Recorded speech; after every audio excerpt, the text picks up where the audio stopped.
Hey guys, my name is Cody, one of the pastors here at SCG, and you have obviously heard that we are starting a school here. If you had told me just a couple of years ago that this is where we would be, I wouldn't have believed you. But the world has changed over the last few years, and so what I wanted to do was I wanted to just give you a little bit of insight into how we ended up here and what it might look like going forward and how you can be involved in it. So if you rewind just a couple of years ago during COVID, we were getting a ton of phone calls. I'm a parent of 3 children that are in elementary school, and so I was personally getting phone calls, but we as a church were just getting phone calls almost every single day.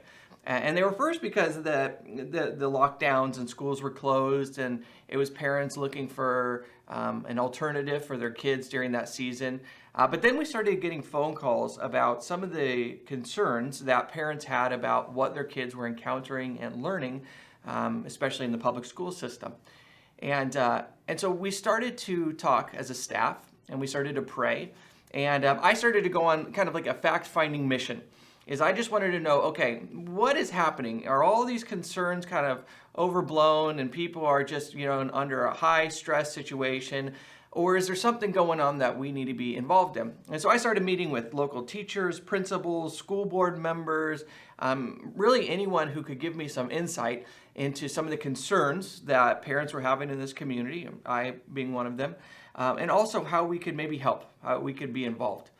And I was surprised by a lot of the answers that I got because there were great teachers. Here at Seacoast, we have teachers and principals and board members and people in education, and we love them and we support them. But the answer that they kept giving me was, hey, we don't like a lot of the things that we're seeing. We don't like some of the things that we're even having to teach. But we can't stop it. Our hands are kind of tied behind our back.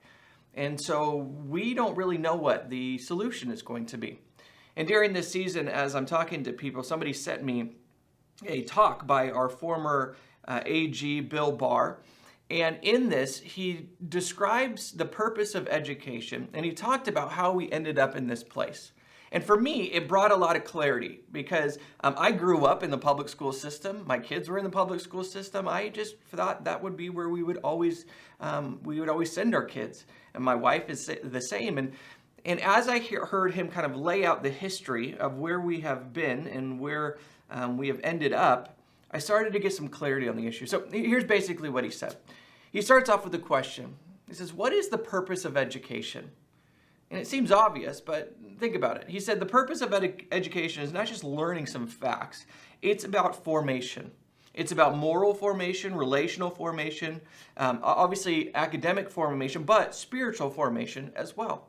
It's a place in which we're supposed to go, or at least it was originally intended to go, in order to ask those big questions of life. Why am I here? Where did I come from? What is my purpose? How should I live? Is there such thing as truth? How do I determine what I value?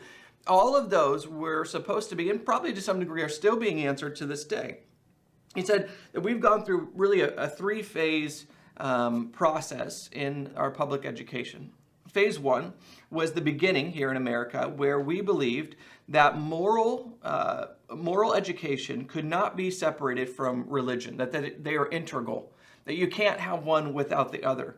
And so what they did was they took these key concepts of what they would say is I would call mere Christianity or common Christian beliefs, because that's what the predominant worldview was. And they said, okay, this is the framework that we're working from, and we'll eliminate kind of the peripheral doctrines and kind of come to a conclusion of, or come to an understanding of this is what we all believe. And that will be the foundation and the framework that we will teach from. And if you have a different belief, maybe you're Jewish or you're Catholic, they would come and they would set up separate institutions and schools. And so everybody came from the same starting point, the same foundation. He said, though, phase 2 is in the latter part of the 20th century, there was this campaign to secularize our schools. What he means by this is it's kind of a subtraction. We want to continue to have this moral and academic formation, but we're going to take away the spiritual or the religious. And so that's actually probably the school that I grew up in. And maybe if you're watching this and you're a parent or a grandparent, maybe that's the kind of school that you grew up into is, hey, we're just not going to talk about religion. We're not going to bring any of that. We're just going to try to be a neutral place.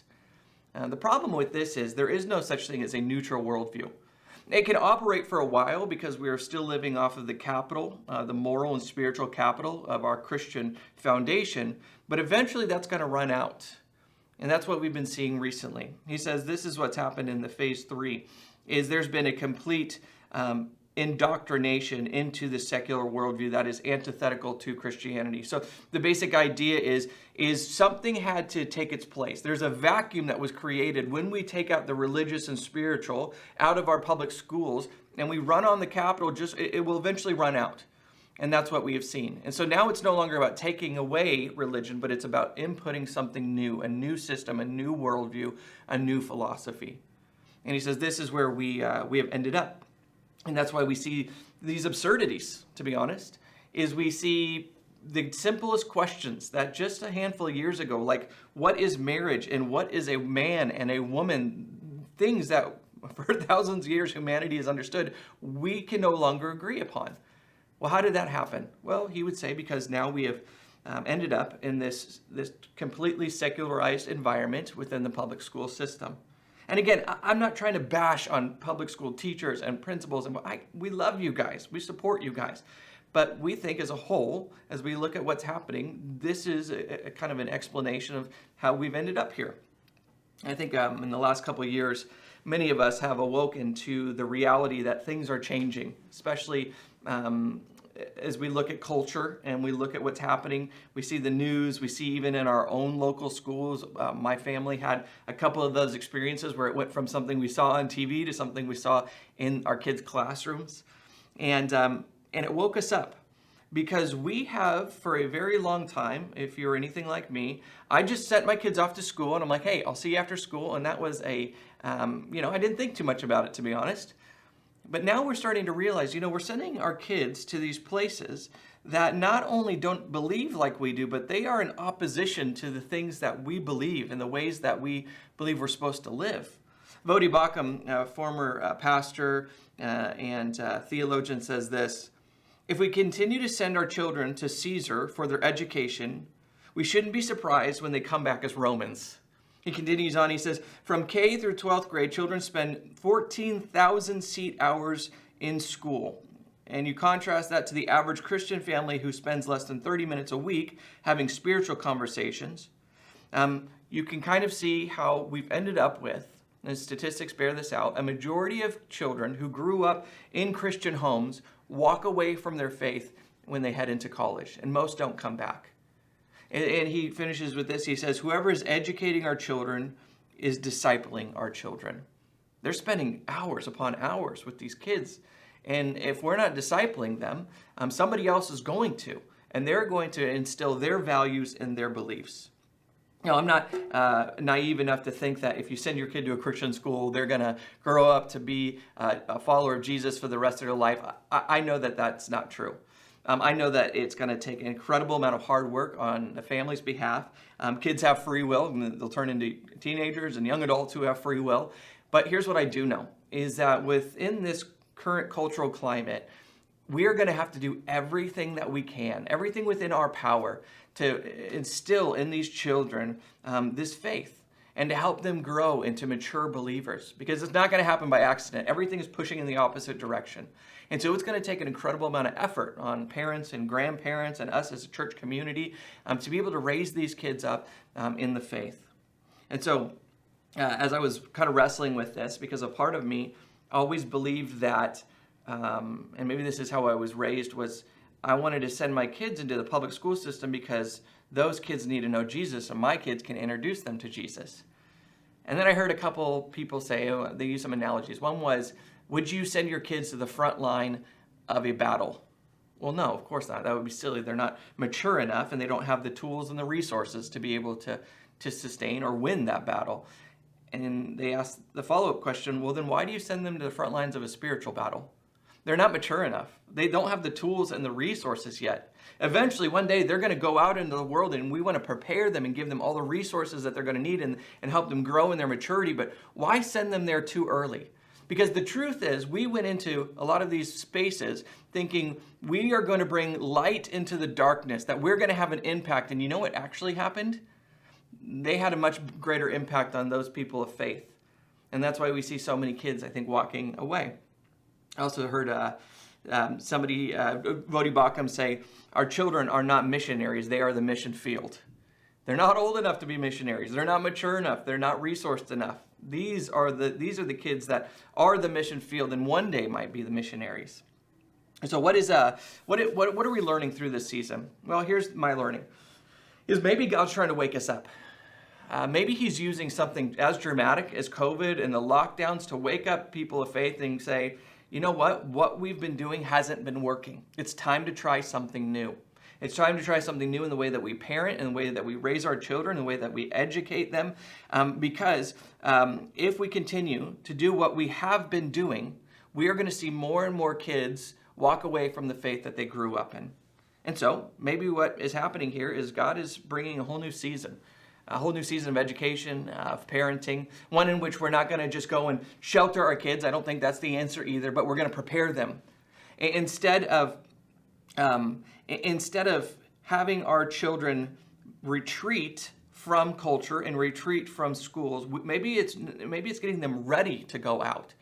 Maybe that's the goal.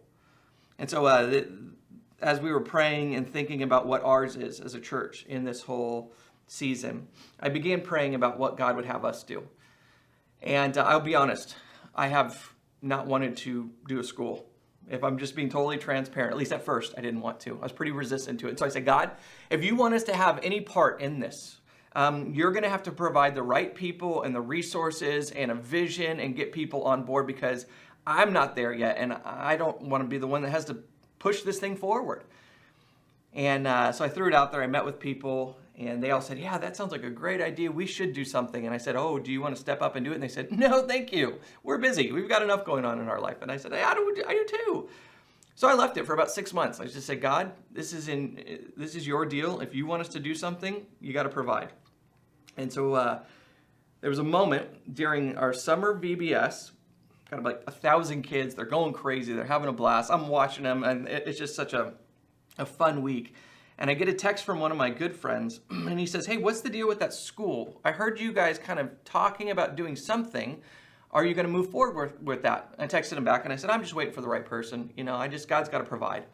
I'll give you a little background. This is a friend of mine who we're close. He's been in education for 20 years. I never even mentioned it to him because I'm like, he's got his whole life planned out. I'm not gonna bug him. And he responds back, and he says, I just had the first time in my life, a moment in which I felt like God spoke to me. And he said, I'm supposed to help you start that school. And my response back to him was, we should probably have coffee and talk about this. And you should probably tell your wife what just happened, because this might impact her too. And so that began the journey of us walking with them, Amy and I and their family, kind of praying and dreaming about what this could look like. But God continued to answer those prayers. He brought a person to head up the school. Then he started to bring other people. And I could tell you story after story of experts in the field who just jumped on board because they heard what we were doing. People in our church who were inspired by it and said they wanted to help. And even in this last season, people have given their money in order to help us launch this school and create a first-class facility and experience for these children. And so as I look forward and I think about now going from trying to understand what the problem is to having what I feel is a fairly good grasp and now understanding what God is calling us to do, we believe that God is calling us to build up the next generation of believers here. And the way that we can do this is through a school, or one of the ways we can do is through a school. And so that's what we're going to do. And let me just leave with 3 words, and then I'm going to invite Nathan, who is my friend who I was talking about. I want to leave you with 3 words. The 3 words that are kind of guiding us are Christ, culture, and community. First one is Christ. That's obvious. That is why we do this. This is what our life is focused on. This is who we are trying to become like. We're trying to be in a relationship with. Jesus is everything here. The other is culture. Is how are we going to run this school, which I honestly see more as a ministry than a school. How is this going to look? Well, I'll tell you this, and I could go on and on about this, but if you know Seacoast, you know one of our principles is excellence. We want this place to be excellent. We want it to be academically excellent. We want it to be spiritually excellent. We want it to be relationally excellent. We want the facilities to be excellent. We want this to be a top-tier Christian education. And then finally, community. I heard somebody say, who you are learning next to can be as important as who is teaching in front of you.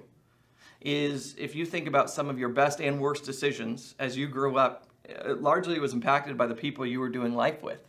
And so we want the right people here as a part of this school. So there's different kinds of models. There's the missional model, and then there's a covenantal. Missional is we're a Christian school, but we can welcome people of all faiths and all walks of life, hoping that we may teach them about Jesus. And that's great, and that's what our church does on the weekends, but that's not what the school is. The school is this covenantal model, which is we want people who are heading in the same direction as us with the same vision for life, the same goals of raising kids who love Jesus, that are all ready to do life together. And so, as we think about and we pray about what this looks like, I want to just give you a couple details. I'm actually going to invite Nathan up, and he can walk through some of those with you. So this is Nathan, who I already kind of told you guys about, and he is going to be the head of our school. And so what we wanted to do is we wanted to just walk through the details. It's been a long time coming. We've been working on this for many months now, and we still have a lot of work to do. And so we're not going to have all the answers quite yet, but we wanted to give you some details so that you be prepared to make some decisions about the future and hopefully being a part of this. So Nathan. So we would like to do a K-6 elementary school. That is our plan. Enrollment is going to kind of determine what classes we offer. So we'd love to do K-6 eventually, but we really don't know what's going to happen this year. Yeah. So one of the questions I've been getting from people as we've been rolling this out is, well, will you go all the way through 8th grade, and will you have a preschool, and will you do all those things? And my answer has been, we would love to do all those things. It's determined by the enrollment of how many kids we have. And so do we have, what is like the class size? So tell us about either the maximum and the minimum of class sizes. Yes, we'd like to kind of max classes at around like 24 students. And we are looking at having a teacher in the room and an instructional assistant in the room, so 2 adults in every room. So we'd like to keep it around 24. We don't want class sizes to get too big, but at the same time, they can't get too small either. Otherwise, for budgetary reasons, it just won't make financial sense. So if we need to do combo classes, we will, and that'll just depend on enrollment and how many kids show up, and we'll have to see. Yeah, so our facilities is I wouldn't say unlimited, but we have a lot of space here, so that's not going to be an issue. But it will be determined by if we don't have enough kids, we'll have to do combos. So really, this is about enrollment. Yeah, and we want to keep people updated as the process goes on, and here's what numbers are looking like, and so the families can make decisions. Yeah, okay. For a school calendar, we're looking end of August to early June. During that time, we'll do some of the normal breaks. We'll do a week at Thanksgiving, 2 weeks at Christmas, a week at Easter, so nothing out of the ordinary there. Bell schedule-wise, we're looking to start about 8:30 and go to about 3. And I will say my wife may have had something to say about this, because she says if you start later in August, you can do 2 weeks of vacation while the public schools are in session, and so it's less crowded, and she wants to sleep in a little bit. I'm just saying, you can blame her for those hours. Kindergarten would probably end a little earlier. Cody mentioned preschool. Again, we haven't even looked at preschool schedules yet, but obviously that would be a little different. There'd probably be an early out day so teachers could collaborate as well. We definitely want to offer a before and after school program because we know a lot of families, that's a requirement if they're even going to be able to attend the school. We haven't determined hours or costs, but we're definitely looking into that. We want uniforms. We think uniforms, it just sets an awesome mood on campus. It makes it feel like an excellent place to be. So we're looking at vendors and how much that would cost and designs and all that good stuff. We already have our colors picked out though, so it's going to be black, white, and this like teal. So if you've seen any of our brochures or anything, that's like the Seacoast colors. Well, that'll be the same for the school. Yeah. Facility-wise? Yeah, let me talk about the facility. So we've been in the middle of this huge campaign in order to finish the CLC building. If you don't know about that, you can search on our website and see it's going to be a building full of classrooms. But until that is completed, and we'll probably use it even once it is completed, is we have a children's building that we're going to start using as a school again. And so we're going to be remodeling a wing of that building in order to have at least 7 classrooms that are going to be between 700 and 1,000 square feet. So we're going to have plenty of room right off the bat when school starts. And everything will be state-of-the-art. So we're very excited because there'll be brand new classrooms, brand new desks, chairs, everything will be fresh. And so it'll be what we would think is a top-tier facility. We're looking at some other remodels in terms of our playgrounds and play areas for lower levels, for upper levels. Yeah, so we have a children's patio that we're going to be building. We also have a current playground that's new within the last few years, and we're going to be adding a couple more play spaces, hangout spots, stuff for the older kids, basketball courts, things like that. So all of that will be brand new as well. These are some quick views of the CLC and when that's finished and some of the classrooms that we'll have in there. And also just some of the outside play spaces that we are working on. Yeah, so we just got finished with the campaign to build all of this. So that will be coming in the next couple of years. Security-wise, like that's super important to us. That's one of the most important things is that when you bring your students to SUG school, that you feel safe leaving them with us. So we're going to keep buildings locked down during school hours. So we're going to monitor who's there, who can get in. The whole school play area around that building is going to be blocked off to vehicular access.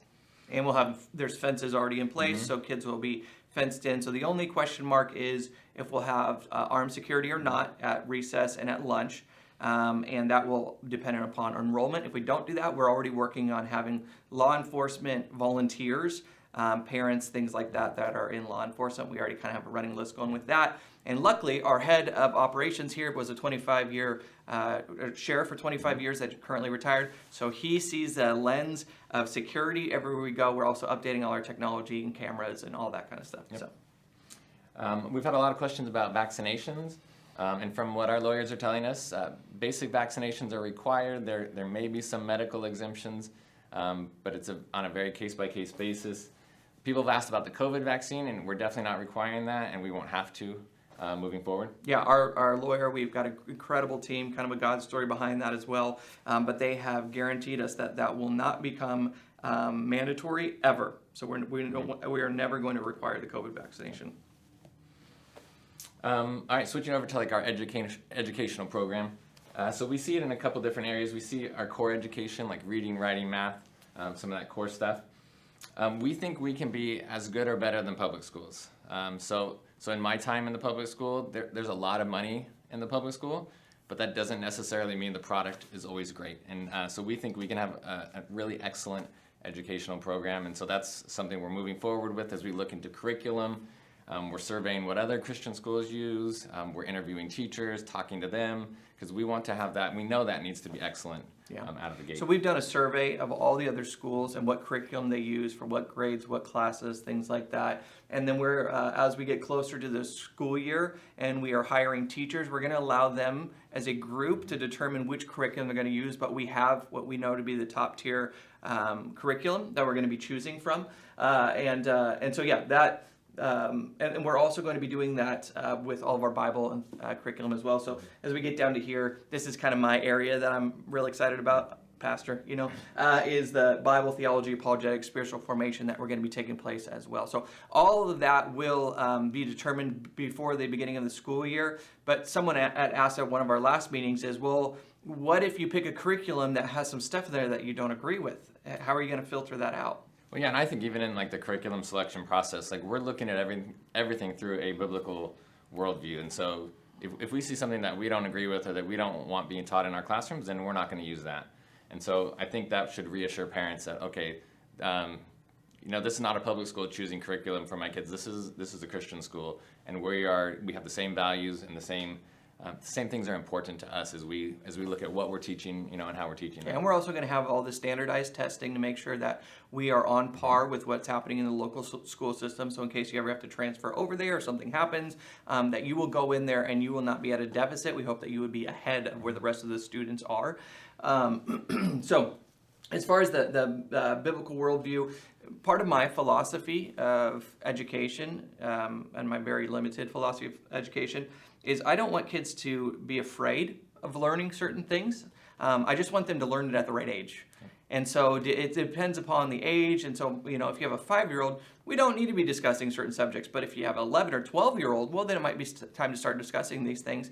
And one of my goals is that the children who come out of our schools will know better than the people in the public schools what they believe. I want them to be conversing in what's happening within culture, not to come out. So the difference is I don't want them to be overexposed, but I don't want them to be underexposed either. I want them to be aware. So anyway. Yeah, and the great part about that we share the same values as the families attending our schools, we can be super transparent. We can say, here's what we're teaching. Here's what we're doing at different ages, and so I think families should feel really comfortable about that. Yeah. All right, let's keep going. You want to say anything about the bottom? Yeah, I mean, this is all the spiritual formation apologetics. I love this kind of stuff. This will be a part of their education. And then, of course, weekly chapels. We have a great staff here at SCG, and we may even invite some people from outside of our staff to be able to participate. And then, of course, we believe in the local church. We are the local church, and so we're going to encourage participation there as well. Extracurricular opportunities. There's a lot of things we think we can offer during school, and we're talking to some different people, different music teachers that could come and teach music, art, obviously some PE time.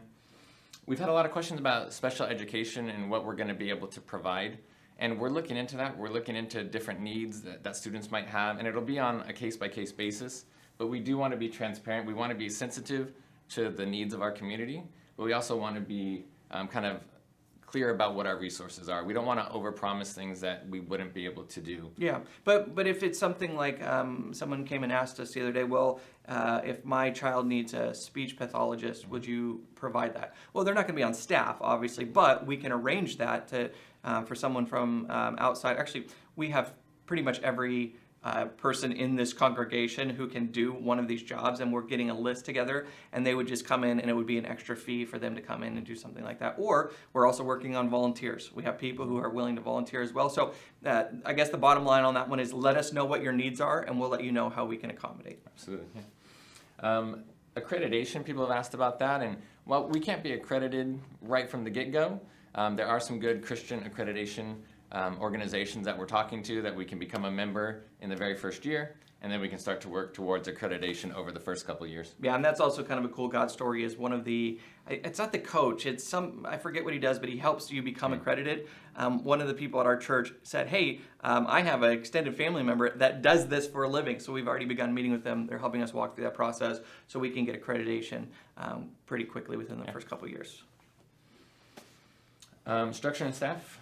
Yeah, so legal structure, as of right now, we've been meeting with our team, and they are talking about creating a different 501c3 from the church, but with the church overseeing it and still maintaining that culture so that there's no culture drift, mission drift, anything like that. You're probably not super concerned about all of that. That's kind of more behind the scenes stuff. But we are going to have the leadership structure of there's the church participating in the school board along with school teachers and parents, families, things like that.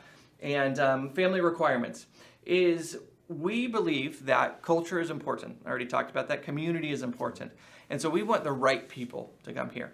We love everybody. We want everyone at the church. We don't necessarily think that everyone will be a good fit for the school, though.